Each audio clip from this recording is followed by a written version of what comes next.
السلام عليكم ورحمة الله وبركاته. طبعا احنا والجمهور النجفي ما يعلم، هاي جاي توافد إنسان. اليوم خبر الحكم على أبو مجلس النواب العراقي هذه سلامة 6 أشهر. احنا عندنا مو سؤال، آلاف الأسئلة. أول سؤال للقضاء العراقي، احنا نعرف النائب يفترض عنده حصانة، هذا واحد. اثنين، اليوم نشوف احنا شخصيات ايديها متورطة بالدم العراقي وشخصيات نتنة، والقضاء وين من عندهم؟ اليوم محترمين قاعدين. اليوم نشوف نواب يطلع بالتلفزيون يقول أنا مرتشي، والقضاء العراقي شافه بعينه والشعب العراقي أيضا. هذا اليوم الحكم مو على النائب هادي السلامة، احنا ما طالعين على النائب هادي السلامة كشخص. اليوم هذا محاربة الشرف، اليوم هذا رسالة من كل فاسد يقول للكل حر انت ما تقدر لنا، وهذا مستحيل.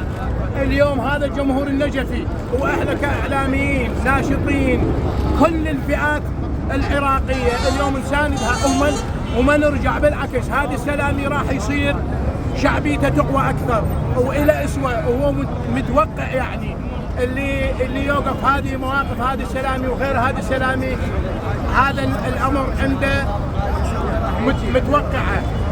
لكن احنا عتبنا على القضاء العراقي، انت جاي تحكم على صوت الفقراء، يعني منو ما يعرف اليوم بانه الملف الغذائي هو ملف فاسد؟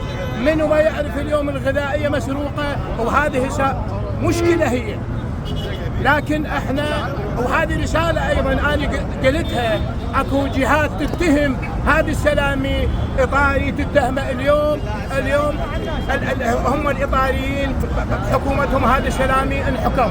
هذه دلاله بانه هذه السلامي صوت حر، هذه السلامي الحزب ماله هو الجمهور النجفي، هذه السلامي الحزب ماله هو الشعب، وما راح نعرف هذه السلامي.